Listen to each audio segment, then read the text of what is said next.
Hello बच्चों, आपका स्वागत है हमारे YouTube चैनल में। आज हम शुरू करते हैं गुडविल।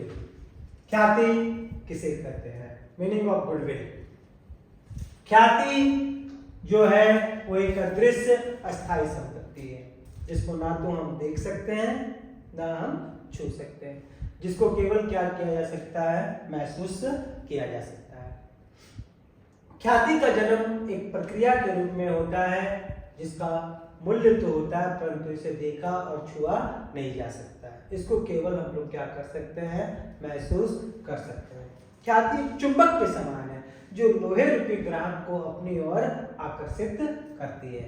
ख्याति का अस्तित्व जो होता है व्यापार के अस्तित्व पर निर्भर करता है, अर्थात ख्याति का जन्म व्यापार के साथ होता है और ख्याति का अंत भी व्यापार के साथ ही। जब व्यापार का अंत होता है, ये व्यापार का अस्तित्व समाप्त होता है, तो उसके साथ साथ ख्याति का अस्तित्व भी समाप्त हो जाता है।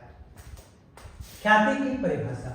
ख्याति की विभिन्न विद्वानों ने भिन्न परिभाषाएं दी है, जिनमें से दो प्रमुख विद्वानों की परिभाषाएं निम्नलिखित है। पहला लॉर्ड लिंडले के अनुसार ख्याति एक लाभ है जो व्यवसाय के संबंध एवं प्रसिद्धि से उत्पन्न होती है। दूसरा लॉर्ड एल्डर के अनुसार ख्याति इस संभावना से ज्यादा कुछ नहीं है कि पुराने ग्राहक पुराने स्थान पे ही आते रहेंगे। आदर्श परिभाषा। उपरोक्त परिभाषाओं का विश्लेषण करने के बाद निष्कर्ष रूप में हम कह सकते हैं कि ख्याति एक ऐसी संपत्ति है जिसको हम ना तो देख सकते हैं ना हम छू सकते हैं, जिसको हम लोग केवल क्या कर सकते हैं? महसूस कर सकते हैं। ख्याति का निर्माण व्यवसाय के अस्तित्व के साथ होता है और ख्याति का अंत व्यापार के अस्तित्व के साथ होता है। यह व्यापार को अतिरिक्त लाभ कमाने में सहायता करती है। ख्याति की विशेषताएं। ख्याति की प्रमुख विशेषता जो है वो निम्नलिखित है। सबसे पहला, ख्याति एक अमूर्त अस्थायी संपत्ति है। दूसरा, ख्याति को ना तो हम देख सकते हैं ना हम छू सकते हैं, इसको केवल क्या किया जा सकता है? महसूस किया जा सकता है। व्यापारिक संस्थान की प्रसिद्धि पर ख्याति की प्रसिद्धि निर्भर करती है। ख्याति का निर्माण बहुत सारे तत्वों के मिश्रण से होता है। ख्याति को व्यापार से हम अलग नहीं कर सकते हैं। ख्याति का जन्म व्यापार के साथ होता है और ख्याति का अंत व्यवसाय के अंत के साथ होता है। यह अतिरिक्त लाभ कमाने में सहायता करती है।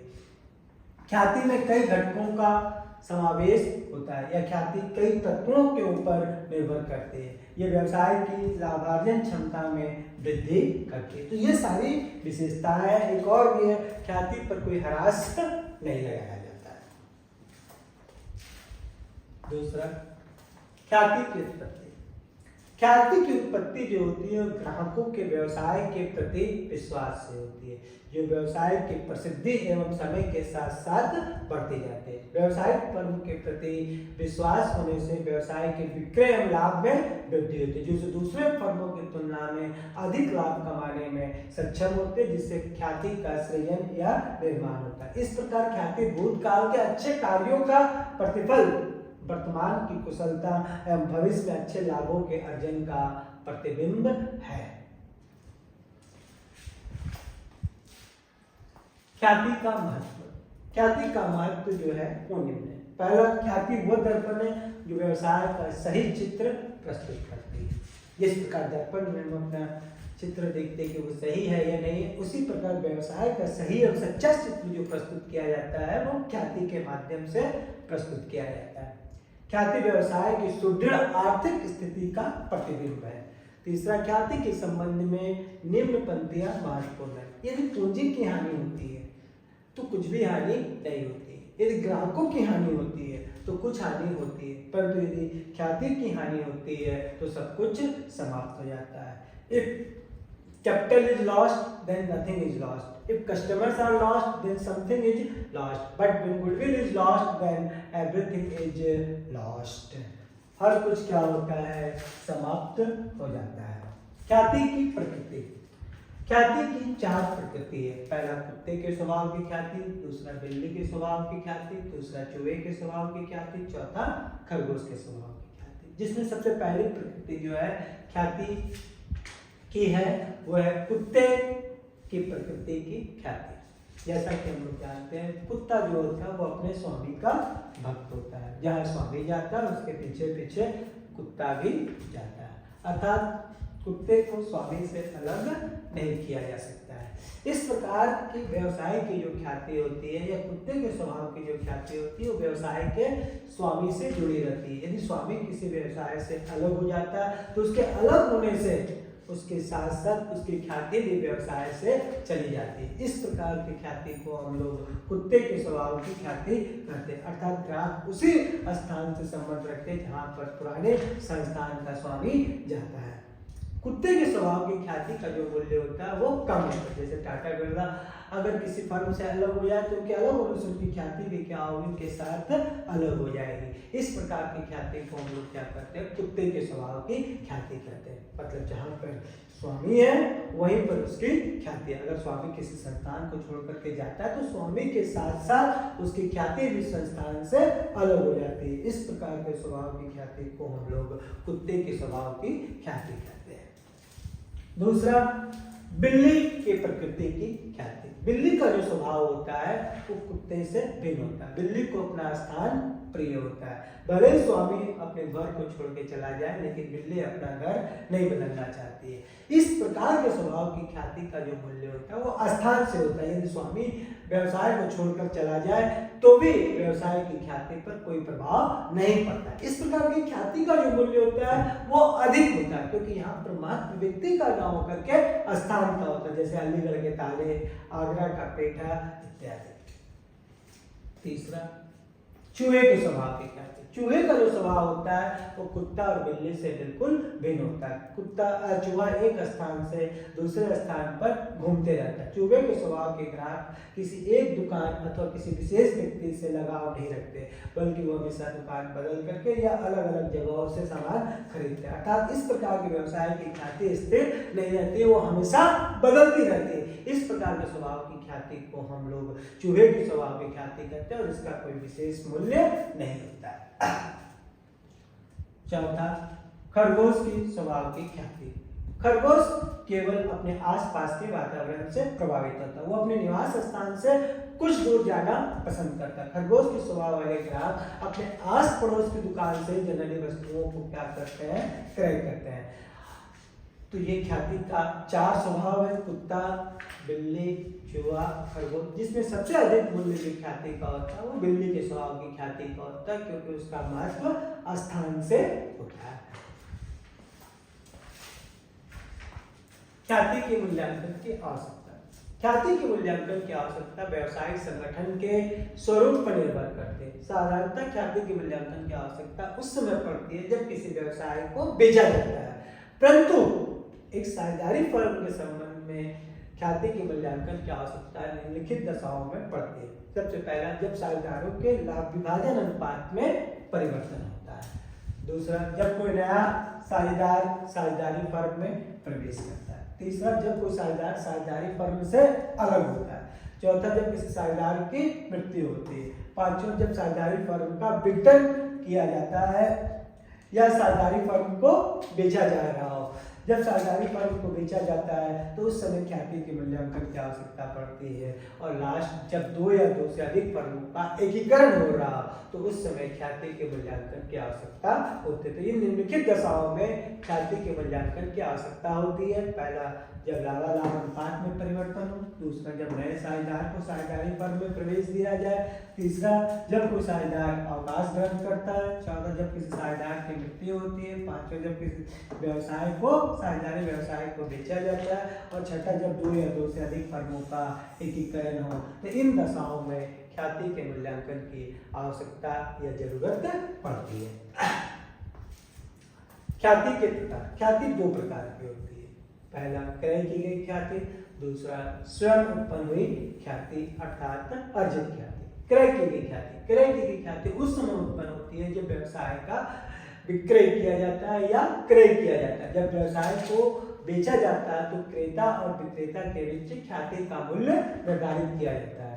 क्रय की गई ख्याति का जो मूल्य होता है, cost of goodwill purchase equal to purchase price of business minus net value of assets purchase. Net value of assets purchase equal to sundry assets minus liability. इस प्रकार की ख्याति को हम लोग आर्थिक चिट्ठे में दिखाते हैं और फिर धीरे धीरे इसे अपलिखित कर दिया जाता है।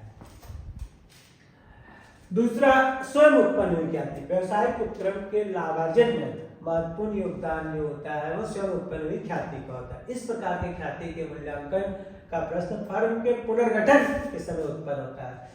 ये हम लोग पहले ही बात कर चुके हैं। जब साझेदारों के लाभ विभाजन अनुपात में परिवर्तन हो, कोई नया साझेदार साझेदारी फर्म में प्रवेश करे, कोई साझेदार फर्म से अलग हो या किसी साझेदार की मृत्यु हो आदि के समय में इस प्रकार की ख्याति का मूल्यांकन किया जाता है। इन दशाओं में उस साझेदार को ख्याति या प्रीमियम की राशि दी होती है जो साझेदार त्याग करता है और उस साझेदार को ख्याति की राशि प्राप्त होती है।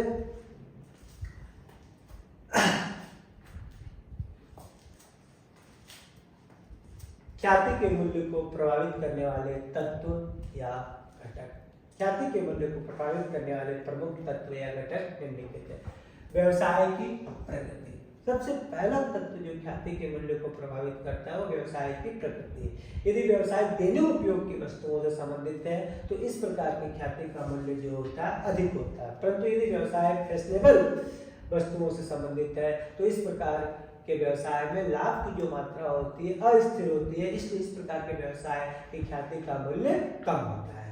तो स्थिर प्रकृति वाले व्यवसाय की ख्याति अधिक होती है और अस्थिर प्रकृति वाले व्यवसाय वस्तुओं के व्यवसाय की ख्याति कम होती है। जोखिम, जिस व्यवसाय में जोखिम अधिक होता है उसकी ख्याति कम होती है और जिस व्यवसाय में जोखिम कम होता है उसकी ख्याति अधिक होती है। एकाधिकारी शक्ति। एकाधिकारी प्राप्त व्यवसायिक संस्था के लाभ सुनिश्चित होते हैं, इसलिए इनकी ख्याति का मूल्य जो होता है वो अधिक होता है। अनुकूल स्थान। यदि व्यवसाय अनुकूल स्थान पर स्थित है तो ऐसे व्यवसाय की ख्याति अधिक होती है, जैसे स्टेशन के आसपास खाने पीने की दुकानें, मंदिर के आसपास फूल मालाओं की दुकानें, तो इस प्रकार के व्यवसाय की ख्याति अधिक होती है। वांछित पूंजी। यदि व्यवसाय में पर्याप्त पूंजी लगी है तो व्यवसाय की ख्याति अधिक होती है और यदि व्यवसाय में कम पूंजी लगी तो व्यवसाय की ख्याति कम होती है। प्रबंध कुशलता। कुशल प्रबंध लाभ में अभिवृद्धि करता है, जिससे व्यवसाय की ख्याति के मूल्य में भी क्या होती है, वृद्धि होती है। विशेष लाभ। कुछ व्यवसायिक संस्थाओं को विशेष लाभ प्राप्त हो जिससे उनकी ख्याति के मूल्य में वृद्धि हो जाती है। ये विशेष लाभ है कम मूल्य पर कच्चे माल की सुनिश्चित आपूर्ति, लाभप्रद मूल्य पर वस्तुओं की आपूर्ति हेतु ठेका प्राप्त होना, ट्रेडमार्क, पेटेंट, कॉपीराइट, तकनीकी ज्ञान, शोध विकास की सुविधा इत्यादि। ख्याति के मूल्यांकन की विधियां। Methods of valuation of goodwill. ख्याति के मूल्यांकन की 4 प्रमुख विधियां हैं। सबसे पहला औसत लाभ विधि। औसत लाभ विधि को भी हम लोग 2 भागों में बांटते हैं। पहला साधारण औसत लाभ विधि, दूसरा भारित औसत लाभ विधि, दूसरा अधिलाभ विधि, तीसरा पूंजीकरण विधि। पूंजीकरण विधि को अभी 2 भागों में बांटा जाता है। पहला औसत लाभ की पूंजीकरण विधि और दूसरा अधिलाभ की पूंजीकरण विधि और चौथा है वार्षिक वृद्धि पद्धति। तो मुख्यतः ख्याति के मूल्यांकन की 4 विधियां औसत लाभ विधि, अधिलाभ विधि, पूंजीकरण विधि और वार्षिक वृद्धि पद्धति, जिसमें सबसे पहली विधि है औसत लाभ विधि। इस विधि के अंतर्गत ख्याति का मूल्यांकन औसत शुद्ध लाभ के आधार पर किया जाता है। इस विधि के अंतर्गत ख्याति का मूल्यांकन पिछले कुछ वर्षों के औसत लाभ के आधार पर किया जाता है। यहाँ पर लाभ से आशय व्यवसाय के शुद्ध लाभ से औसत लाभ ज्ञात करने के लिए एक निश्चित वर्षों के क्रय की संख्या से गुणा कर दिया जाता है। लाभ का औसत साधारण लाभ विधि से ज्ञात किया जाता है। यदि पिछले वर्षों का लाभ लगातार बढ़ रहा है या घट रहा है तो भारित औसत लाभ विधि का उपयोग किया जाता है। यह हम लोग कह सकते हैं कि औसत लाभ विधि को 2 भागों में बांटते हैं। पहला सरल औसत लाभ विधि, दूसरा भारित औसत लाभ विधि, जिसमें पहला है सरल औसत लाभ विधि। सर्वप्रथम पिछले कुछ वर्षों के लाभों को जोड़कर और हानि को घटाकर कुल लाभ की राशि ज्ञात की जाती है। अब कुल लाभ की राशि को वर्षों की संख्या से भाग दे करके औसत शुद्ध लाभ ज्ञात किया जाता है। औसत वार्षिक लाभ बराबर annual average profit equal to कुल लाभ बटे वर्षों की संख्या। Average annual profit equal to total profit बटे नंबर ऑफ ईयर्स। और फिर हम लोग ख्याति का मूल्य ज्ञात करते हैं। गुडविल इक्वल टू या ख्याति बराबर औसत वार्षिक लाभ इंटू क्रय वर्षों की संख्या। Goodwill equal to average profit into number of purchase year. भारित औसत लाभ विधि, इस विधि के अंतर्गत ख्याति की गणना है तो शुद्ध लाभ को भार दिया जाता है। भार औसत लाभ विधि के अंतर्गत ख्याति की गणना की निम्नलिखित प्रक्रिया है। प्रत्येक वर्ष के लाभ को भार जैसे 1, 2, 3, 4, 5 क्रम से निर्धारित करते हैं। दूसरा, फिर प्रत्येक वर्ष के लाभ को भार से गुणा करके गुणनफल निकालते हैं। तीसरा, सभी गुणनफल को जोड़ देते हैं। कुल गुणनफल में भारों के योग से भाग देकर भारित औसत लाभ ज्ञात किया जाता है। Weighted average profit equal to total of products of profit divided by total of weights. इसके पश्चात ख्याति का मूल्य ज्ञात करते हैं।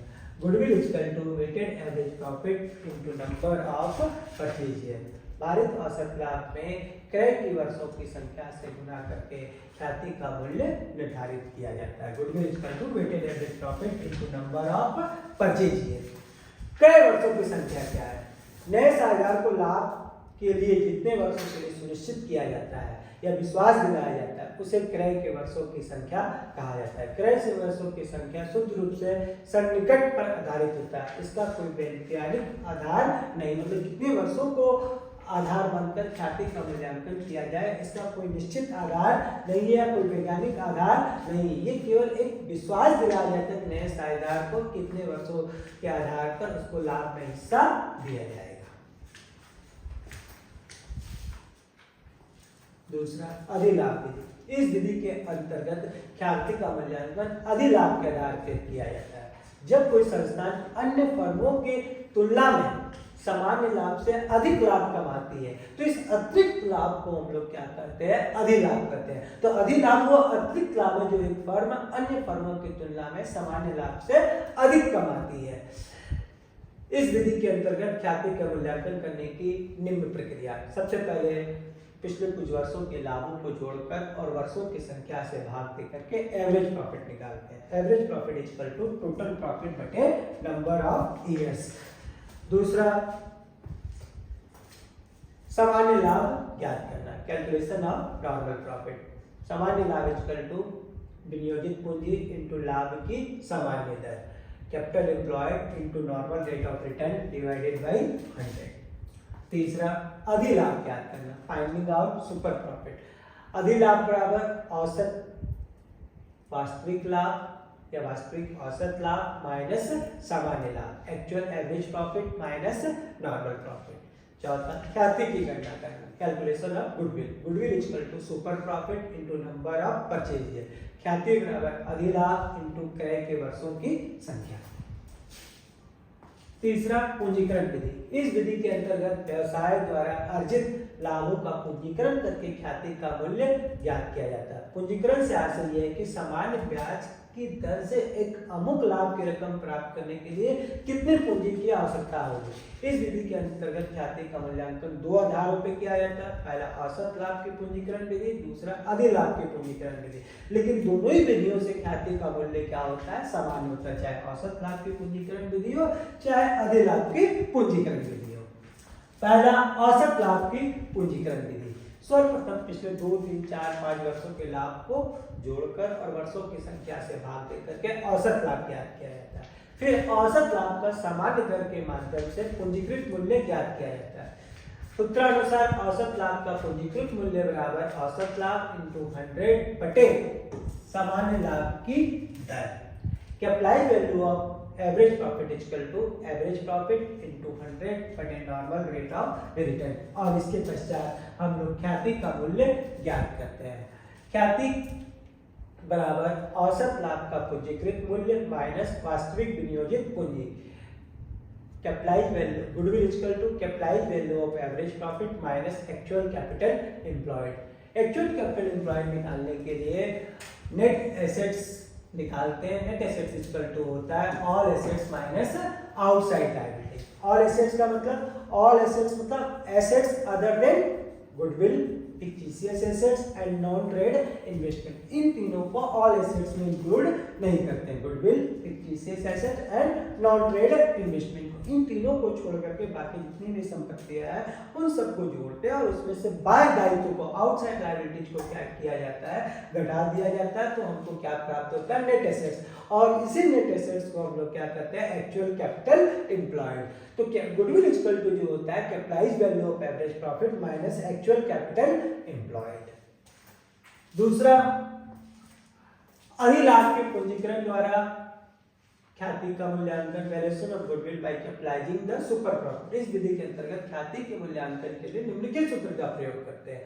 Goodwill equal to super profit into 100 upon normal rate of return. Goodwill equal to क्या है, ख्याति बराबर अधिलाभ इनटू 100 बटे सामान्य लाभ की दर।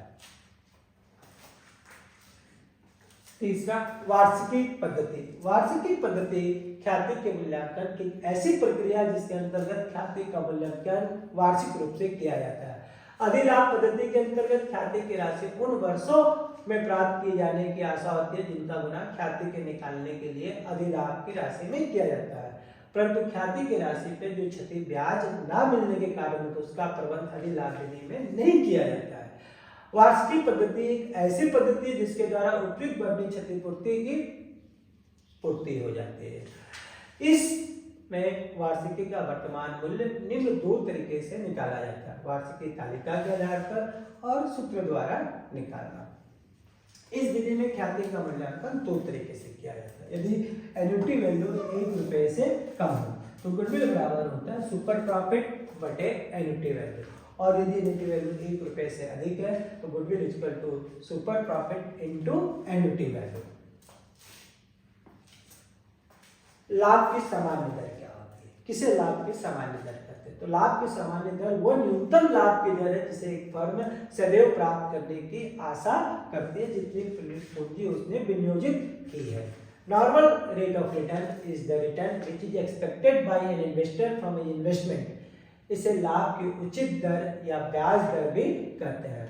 सामान्य लाभ बराबर जो होता है average capital employed into normal rate of return divided by 100। सामान्य लाभ बराबर औसत विनियोजित पूंजी इनटू लाभ की औसत विनियोजित पूंजी इनटू लाभ की सामान्य दर बटे में 100।